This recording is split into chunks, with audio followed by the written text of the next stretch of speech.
मुरीदी प्रथा, बहुत पूछा जाता है क्वेश्चन। पूरी मुरीदी प्रथा के खिलाफ आंदोलन किसने किया था? पीरी मुरीदी प्रथा।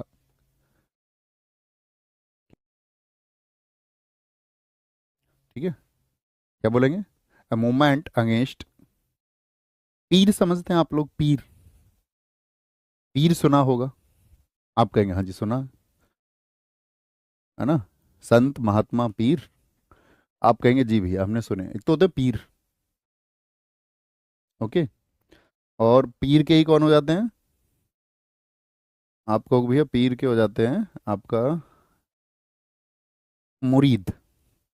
मुरीद, तो पीर का मतलब होता है आपका जो कुछ भी टीचिंग्स दे रहा है, कुछ भी, कोई शिक्षा, कोई शिक्षा। और मुरीद का मतलब होता है शिष्य, शिष्य।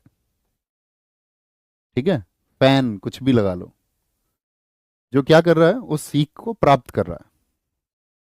अब एक बात सोचिए आप, यदि ये संकीर्णता का शिकार हो जाए किसी का पीर, तो ये अपने शिष्यों को भी क्या सिखाएगा फिर?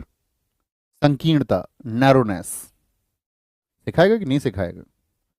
तो यही तो हुआ, अंधविश्वास को पैदा किया वहां पे बहुत सारे पीरों ने। तो उन्होंने कहा कि भाई एक काम करिए, जो पीर व्यक्ति है उसी के पास में जादू है, तुम्हारी बीमारी को बस वो पीर ठीक कर सकता है।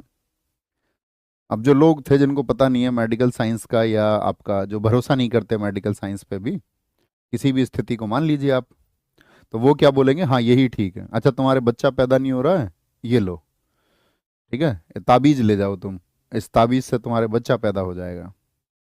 तो जब उसके लिए क्या मतलब जब व्यक्ति शिक्षित नहीं है तो वो विचार नहीं करेगा, उसको लगेगा वो, फिर एक और बात, वो अपने चार पांच लोगों को पहले ही छोड़ देते हैं। बोले इसके तो बच्चा हुआ था पहले, बबीता के, रुखसाना के, कुछ भी नाम ले लो, रुखसाना के तो ऐसे ही हुआ था बच्चा, बबीता के ऐसे ही हुआ था, गुरुजी ने आशीर्वाद दिया था उन्होंने। तो फिर क्या हुआ, अब उसको मानने वाला अगर उसको मान ले, भाई टीचिंग्स दोनों तरह की हो सकती है ना, राइट एंड रॉन्ग, सही भी और गलत भी, बताओ, हो सकती है ना? शिक्षा दोनों तरह की हो सकती है, सही शिक्षा भी हो सकती है, गलत भी हो सकती है। ऐसा थोड़ी है कि शिक्षा सिर्फ सही ही होती है। देख दे ना, गलत शिक्षा उनको दी गई इसीलिए तो व्यक्ति फिर आतंकवादी बन जाता है, या चोर बन जाता है, डाकू बन जाता है। तो क्या बोलेंगे, राइट भी हो सकती है और रॉन्ग भी।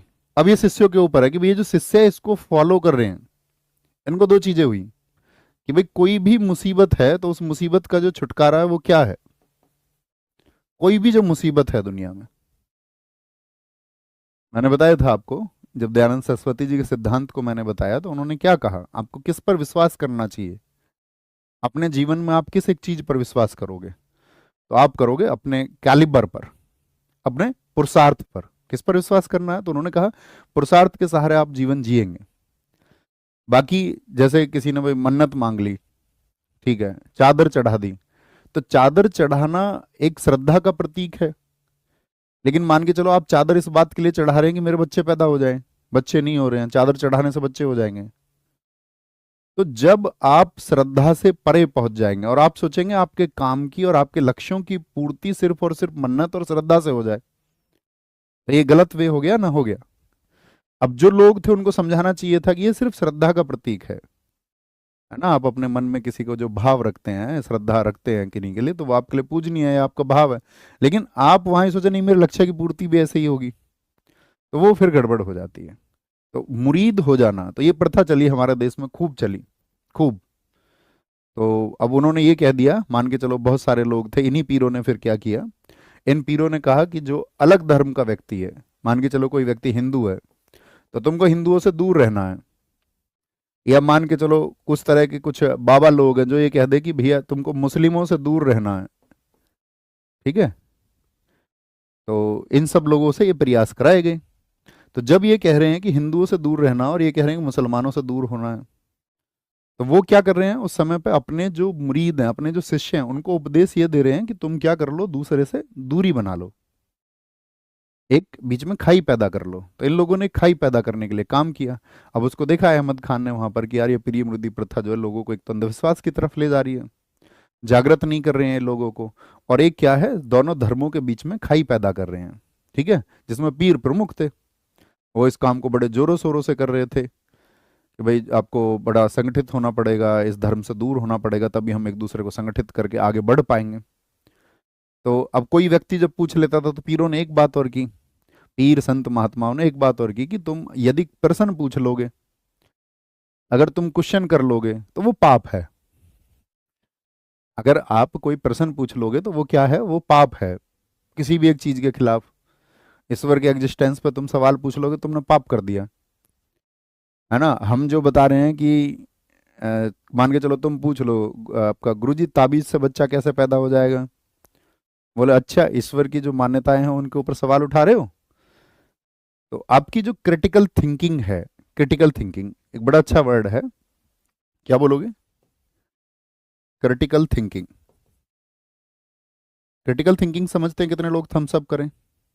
इसका मतलब है कि आप कुछ सोच पा रहे हो आलोचना के रूप में या सवाल के रूप में, सोच आलोचना सवाल।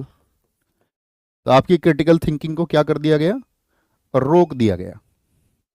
उन्होंने कहा ये ईश्वरीय आदेश है, और ईश्वरीय आदेश को तो पूरी तरह से मानना पड़ता है। तो उस तरह से उन्होंने लोगों के दिमागों पे क्या किया, कब्जा किया कि भाई तुम्हारी मुसीबत खत्म होगी तो हम करेंगे, हमारे पास है जादू टोना। तुम्हारा जीवन में कोई रोग है तो वो खत्म होगा, झाड़ फूक से खत्म होगा, जादू टोने से खत्म होगा। किसी प्रकार की अन्य कोई गड़बड़ी है, अब उसको मान भी लेता है। एक व्यक्ति है मान के चलो, एक ए व्यक्ति, इसने बनाई एक योजना कि भविष्य में हमें यार रूल करना है ना। तो एक काम करते हैं, ये अपने 10 मेंबर बना लेते हैं, यहाँ लोगों का एक आयोजन करेंगे, 10 लोग, 8 10 जो भी हैं। इसको बता दिया गया पहले से इसको क्या बोलना है ना। इसको ये बोलना है यहाँ पर आकर के कि पीर सच्चे महात्मा, तुम्हारी वजह से हमारे घर में कैंसर था वो दूर हो गया, खत्म ही हो गया, बच्चे पैदा नहीं हो रहे थे जी, हो गए। तो ये कुछ बोलेगा तो और लोग फिर धीरे धीरे सुनेंगे, फिर उसको प्रचारित प्रसारित कर लो तो फिर क्या होगा, धीरे धीरे जितने भी लोग हैं जो शिक्षित नहीं है वो इनके बहकावे में आ जाएंगे या नहीं आएंगे, हाँ या ना। आप कहोगे हाँ भैया बिल्कुल आ जाएंगे। तो ऐसे ही इन लोगों ने किया। तो उसके पीरी मुरीदी प्रथा, थम्स अप करके बताओ समझ भाई, कि आपको किसी का मुरीद ऐसे ही नहीं हो जाना है, आपको किसी का शिष्य ऐसे ही नहीं बन जाना है। पता चले कि आपको वो गलत टीचिंग्स दे रहा है तो आपको फिर क्रिटिकल थिंकिंग रखनी है। क्रिटिकल थिंकिंग का मतलब है आपको विचार करना होगा कि यार ऐसा तो नहीं हो सकता, ऐसा तो पॉसिबल नहीं है ना। कि किसी एक चीज को मैं तुम्हें क्या बताऊं, इतना समझे, ये बताओ तुम मुझे। पीरी मुरीदी की प्रथा के खिलाफ किसने काम किया है, आपका सर सैयद अहमद खान ने। किस एक बात के लिए सबसे ज्यादा जानोगे आप उनको, तो अलीगढ़ स्कूल के लिए, अलीगढ़ स्कूल के लिए और साइंटिफिक सोसाइटी के लिए।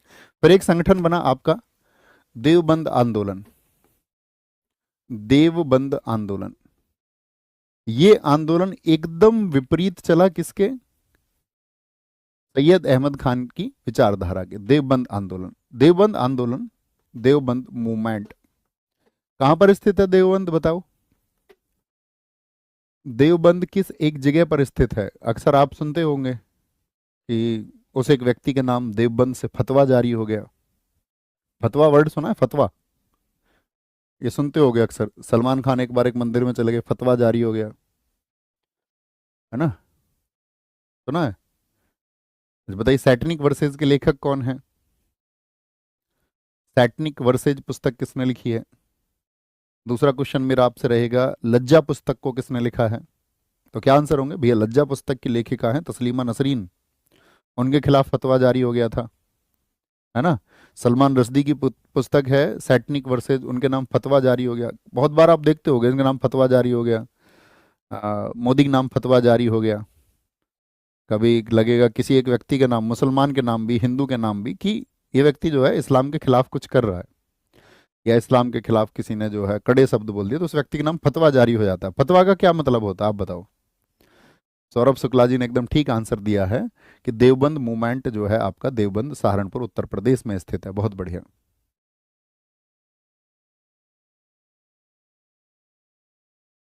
फतवा क्या अर्थ होता है? पाप होता है, पाप। नहीं जानते सर? बहुत बढ़िया। हाँ देखो, फतवा का हम लोग जनरली ये मीनिंग समझ लेते हैं बहुत सारे लोग, कि किसी के नाम फतवा जारी हो गया है तो अब उसको मार दिया जाएगा। ऐसा नहीं होता। किसी के नाम फतवा जारी होने का मतलब है कि वो व्यक्ति तो स्वतंत्र है, वो उसको माने ना माने, वो उसकी व्यक्तिगत आज़ादी है। लेकिन उसको ये आगाह किया जाता है, मतलब ये नोटिस दिया जाता है उसको कि भाई तुमने जो ये किया है, ये आपका जो प्रथा है, यानी कि जो इस्लामिक कानून है या जो इस्लामिक व्यवस्था है, उसके अनुरूप ये सही नहीं है। तुम्हारा जो आचार व्यवहार कैसा होना चाहिए भाई, उसके खिलाफ तुम लिख रहे हो या कुछ कर रहे हो, तो वो एक्टिविटीज के खिलाफ, कि भाई चाहे तुम उसको मानो या मत मानो। तो समझ पाए? तो ऐसा नहीं होता कि उसमें भी है कोई मृत्युदंड देने की बात कर दी जाती है तो उसका मतलब तो है कि ये इलीगल है, ये जो काम तुम कर रहे हो। तो ऐसा ही देवबंद आंदोलन चला, प्रवर्तक। और ऐसा नहीं है सारे फतवा सिर्फ देवबंद से ही जारी होते हैं, बहुत जगह से जारी होते हैं। प्रवर्तक है मोहम्मद कासिम ननौतवी। मोहम्मद कासिम ननौतवी। कासिम ननौतवी। ननौतवी। दूसरे व्यक्ति हैं राशिद अहमद गंगोही। राशिद अहमद गंगोही। अहमद गंगोही। तो इन दोनों व्यक्तियों ने इसको शुरू किया। उद्देश्य क्या है? अब जरा उद्देश्य एक बार विचार करिए, सैयद अहमद खान का क्या उद्देश्य था? तो इनका ऑब्जेक्टिव क्या है? अंग्रेजी शिक्षा का विरोध। यानी वो तो कह रहे थे कि भी शिक्षा की तरफ बढ़ना है, और ये कह रहे हैं कि अंग्रेजी शिक्षा का क्या करना है? विरोध करना है। अंग्रेजी शिक्षा का विरोध। और दूसरा इन्होंने अपना एक ऑब्जेक्टिव लिया, कुरान और हदीस की शिक्षा का प्रसार। कुरान और हदीस की शिक्षा का। एकदम से उल्टा हो गया, यस और नो? आप कहेंगे हाँ जी। तो क्या बोलेंगे? Opposition of English education. Opposition ने कहा spread the teachings of Quran and हदीस। हदीस। अच्छा, एक काम और क्या कर रहे थे सैयद अहमद खान? कांग्रेस का मुझे बताओ। कांग्रेस का वो समर्थन कर रहे थे या विरोध कर रहे थे? तो आप कहेंगे वो कांग्रेस के विरोध में थे एकदम से। और कांग्रेस के विरोध में थे तो इस संस्था ने क्या काम किया? इस संस्था ने किया कि भाई हम कांग्रेस का पक्ष लेंगे। तो एक कांग्रेस के समर्थन वाली संस्था थी, और इस संस्था ने क्या कर दिया? सैयद अहमद खान के नाम फतवा जारी कर दिया कि वो जो काम कर रहे हैं वो इलीगल है, अवैध है इस्लाम की दृष्टि में। वह काम उनको नहीं करना चाहिए जो वो अंग्रेजों की मदद से इंग्लिश एजुकेशन को आगे बढ़ाने के लिए काम कर रहे हैं, वो नहीं करना चाहिए। तो सैयद अहमद खान के नाम भी फतवा जारी कर दिया इन्होंने। तो ये उद्देश्य था इनका। और इसी उद्देश्य की पूर्ति के लिए इन्होंने की दारुल उलूम की स्थापना। किसकी स्थापना की? दारुल उलूम की स्थापना किस वर्ष में हुई थी? उलूम की, उलूम लिखिए, उलूम नहीं, उलूम। दारुल उलूम की स्थापना ये किस वर्ष में हुई थी? तो ये स्थापना हुई थी 1866 में। और कहाँ पर है दारुल उलूम? ये सहारनपुर में है। सहारनपुर अर्थात देवबंद भी कहाँ पर स्थित है? सहारनपुर में। सहारनपुर यूपी में। तो लिखिए एस्टैब्लिशमेंट ऑफ दारुल उलूम। ठीक है, 1866। बात क्लियर है? एक आंदोलन और था आपका, मैंने आपको बताया था अहमदिया आंदोलन। मुझे बताओ जो अहमदिया आंदोलन था उसको किसने लीड किया था? वो मैंने जब आपको पीजेंट मूवमेंट बताए थे, किसान विद्रोह बताए थे, तब वहां पर बहुत अच्छे से हमने उसको बताया था। एक बार बताओ कौन बता सकता है इस बात को हमको? कितने लोग बताएंगे कि भैया हमको पता है कि अहमदिया आंदोलन का जो नेतृत्व किया था वह किसने किया था? आंखें एकदम से ठीक हैं, कलयुग का मानव। ओके, आ गया। सर क्वेश्चन कौन सी बुक से लगाए? बच्चे मैं रोज क्वेश्चन कराता तो हूँ आपको, डेली कराता हूँ मैं। Daily daily daily. तो हमारा टॉपिक रहेगा, इसी समय पे एक मूवमेंट चला थियोसॉफिकल आंदोलन, सोसाइटी। दरअसल में जैसे हमने कहा कि अगर हम अपने देश के बारे में विचार करें आज आज की स्थितियों में, तो आप कहोगे भैया क्या हमारे देश में सिर्फ जो अंतर हैं लोगों के बीच में, मैं आपसे प्रश्न पूछता हूँ, थोड़ा सोच के जवाब देना।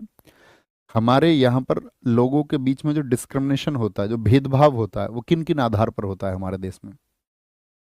जैसे आप कहोगे भेदभाव जाति के आधार पर होता है, पहली चीज। धर्म के आधार पर हमारे यहाँ भेदभाव होता है नहीं होता? हाँ जी होता है।